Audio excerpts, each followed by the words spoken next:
One of my favorite things to do when I visit London is to visit the British Museum. This famous museum houses some of the world's most ancient treasures, and among the most famous is the Rosetta Stone. Now, when I say Rosetta Stone, I'm not talking about that software that helps you learn another language. I'm talking about the Rosetta Stone. When I was in London this past summer, I wanted to see it for myself. It was spotlighted, preserved in glass, and there were so many people from all over the world surrounding it. I could barely catch a glimpse of it. Why is this ancient artifact so important? Well, the Rosetta Stone was the key to unlocking our understanding of ancient Egyptian culture. It was discovered in 1799, and on it was written a decree from 196 BC during the Ptolemaic dynasty. And the important thing about this decree was that it was written in 3 different languages: Demotic script, Ancient Greek, and Ancient Egyptian hieroglyphic. You see, the ancient Egyptians had written a lot about their culture, but we really couldn't understand what they had written. And so this discovery really helped historians understand that culture. And most of what you and I know today about ancient Egypt is a direct result of discovering the Rosetta Stone. Young children's writing can sometimes feel like hieroglyphics to us. In the 70s, the pioneering work of Harvard scholar Charles Reed helped unlock the code of what children were saying when they were writing messages. He began to notice that there were particular patterns and logical patterns in what children were writing, and that these logical patterns represented the sound structure of spoken language. He began to notice this in children as young as 3 years old. What do you think this child's trying to say? How about this one? I got some fast learners in here. I don't even have to give you the clue. There's a picture there. They're both saying happy birthday. The second one says happy birthday, Mom. In the first one, the child wrote an A at the end of happy birthday, because that's what they hear, happy birthday. In the second one, the child wrote a B instead of a P for happy. Now say happy out loud to yourself. Happy, happy. You begin to understand why the B sound is an acceptable and logical substitution for the P in happy. Really young children can do this. When my son Joseph was 2.5 years old, one day we were talking about circles, and all of a sudden he said, I know, S is for circle. And I said, yes, you're right. I was so excited because he was suddenly thinking about a circle as more than just a shape. He was thinking about it, the word circle, and that it started with the S sound that's usually written by the letter S. I was so excited, very proud mommy moment. And that's what Charles Reed was trying to tell us, that young children are reinventing the language when they write. And there's been a lot of work since Charles Reed's time. There's been decades of research to confirm that children's writing unfolds in a developmental trajectory. Some scholars have even called Charles Reed's work the Rosetta Stone. I'm a faculty member in the School of Teacher Education and in the Florida Center for Reading Research. My work focuses on helping young children learn to read.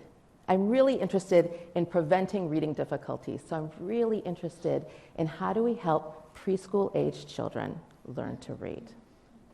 We have a reading problem in the United States. About 2/3 of our kids cannot read proficiently by the time they're in 4th grade. And so it's no surprise that reading has taken center stage in our nation's schools over the last 20 years because it's a crisis. But inadvertently, writing has taken a back seat. But we have a writing problem too. The statistics are the same. About the same number of children can't write proficiently. Today, I want to talk to you about a large body of research that in writing that I want to bring to the forefront and talk to you about how important it is to write with young children.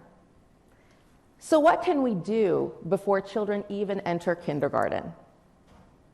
The founder of our Florida Center for Reading Research, Joe Torgeson, said, "We need to catch children before they fall." You see, young children are beginning to learn about reading and writing right from birth. The roots of reading and writing start very early. And so everything, even before they start, way before they enter school, long before they receive any formal reading instruction. And so we've heard a lot about reading with our kids, right? Everybody from Yoda to Oprah has told us how important it is to read. And it is. But we haven't heard much about writing with children. If reading and writing are so interconnected, then writing with children must matter too. The research in writing shows that engaging children when children engage in writing, they are actively forming and revising hypotheses about how writing works. They're trying to actively figure it out, and they're engaging in important early literacy skills when they do this. In fact, engaging children in writing can help accelerate their progress toward reading, so it's no surprise that early writing is one of the best predictors of later reading. In other words, writing now can help writing later, and writing now can help reading later. Let's take a step back and look at some of the skills children need to be able to break the code of reading. They need to know something about print and sound. Okay? So print knowledge are insights like knowing that the letters of the alphabet and that print moves from left to right on a page and from top to bottom. The sound structure of language is also called phonological awareness. It's this understanding that when I say big and pig, they rhyme, they sound the same at the end. When I say 10 tiny tadpoles, they sound the same at the beginning. And all the way to the more complex understanding that when I say at, that comes together to form the word mat. And exciting things happen when children start to integrate their knowledge of print and sound. They start to read and write. They break the code. They start to understand the alphabetic principle that what we say can be written down systematically with letters. I'm going to introduce you to a framework for understanding children's writing development. There are 4 levels: drawing and scribbling, letters and letter-like forms, salient and beginning sounds, and beginning and ending sounds. At first, children's drawing is their writing. They don't differentiate. And then they start differentiating, and you start seeing scribbles that at first are directionless, and then move from left to right on the page. Then children start writing with letter-like forms. They look like letters, but they're not quite letters.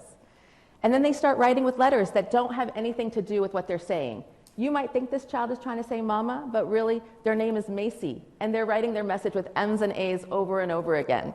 You see, right now, that at the first 2 levels, children's knowledge, writing represents their knowledge of print. And then children start representing both knowledge of both print and sound, and they start inventing spellings. This is when their literacy can really take off. They write with what's called salient and beginning sounds. So they might write the word elevator with a V because when you say elevator, the V tickles my lower lip, the V tickles my lower lip, and that becomes salient to them. They might write something like I love Pennsylvania with ILP because they're writing with beginning sounds. The next step is to have beginning and ending sounds represented. Notice the beginning and ending sound is more salient to them than the vowel sound. That comes later, and that's okay. I'm going to talk to you about how you can write with children, okay? And when I say write with children, I am not necessarily talking about pencil and paper. It doesn't have to be pencil and paper. It can be with a finger in the air. It can be with a finger in sand. It can be on an iPad. There are a lot of different ways you can get children to write. And I'm going to talk to you about 2 easy ways that you can write with children, you can encourage them to write their name, and you can write with them while they're playing. What's your favorite letter? I bet you said the first letter in your first name. If you're like me, I said S, and my son Joseph's favorite letter is a J. And we're so invested in our names. Our names are really meaningful to us. A name is the first stable string of letters a child writes, the first word that they write.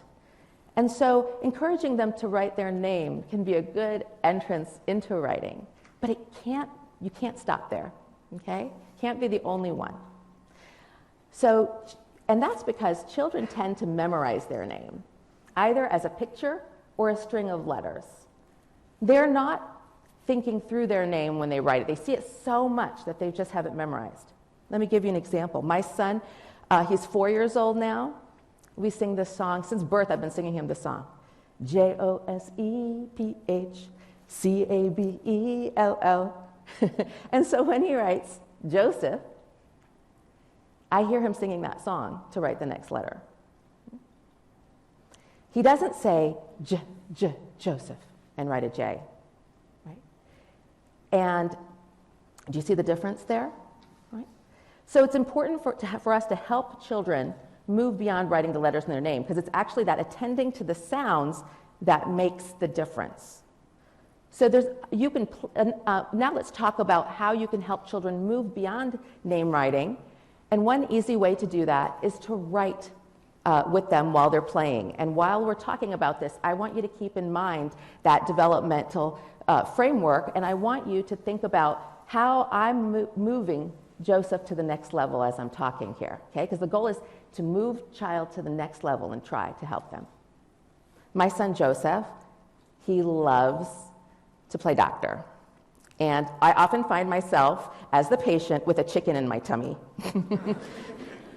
This time, I wasn't the patient. We had a family friend named Sika, who was the patient, and she had a case of really bad germs. Now, I wanted to try to get Joseph to write, and so I made some suggestions. I said, hey, do you want to write a prescription for to help her? No. Okay. Do you want to write the word germs so we remember what you're drawing?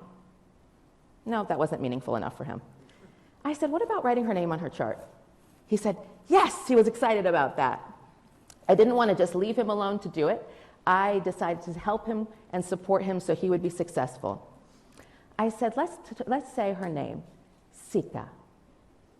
What do you hear in Sika? He said, I know, S. I said, write it down. So he wrote an S. I said, what else do you hear in? And then I didn't stop there, okay? I wanted him to hear more sounds. So I said, what other sounds do you hear in Sika? And he said it slowly, Sika. I said, yeah, what letter makes that sound? And he said, I don't know. I said, is it an L or a K? He wrote K, and I was so thrilled. Let's look at his writing. You can see that the thing that looks like the Z is really his S. It's backwards. That's very typical that children are writing things backwards. And then the thing that looks like an H was actually him trying to write a K, so I helped him write a K. I showed him how to write a K. So this was helping him move forward to take the next step, okay? And that's all we have to do, help children move forward and take the next step. They're not going to get stuck there. We just want to help them take one more step. And so in thinking about moving children forward, if children are scribbling or drawing, help them to see that words are made up of different letters and discrete units. If children's writing looks like this, help them to see that words have sounds at the beginning of them. I love to play the game, I spy with my little eye something that begins with If their writing looks like this, like Joseph's writing with beginning or salient sounds, just help them, ask them, what else do you hear in the word? And if they're already writing with beginning and ending sounds, which is an amazing place for a preschooler, by the way, help them to stretch out the sounds and understand that there's a vowel sounds are in the middle. okay? And whatever vowel sounds they write, that's okay. You're just helping them take the next step forward. I promise you, they're not going to get stuck there. They will move forward. So what I want you to take away today is that reading and writing go hand in hand. They're really interconnected. And children are exploring literacy through their writing. Remember, they're like little scientists trying to figure out how written language works. And their marks grow in sophistication over time. They grow from drawing and scribbling to writing with letter-like forms to letters and words. And we need to encourage them and help them take the next step forward. Because in doing that, you're not only helping them with their writing, you're also helping them take the next steps in their reading too. Because writing now can help writing later. And writing now can help reading later. Thank you.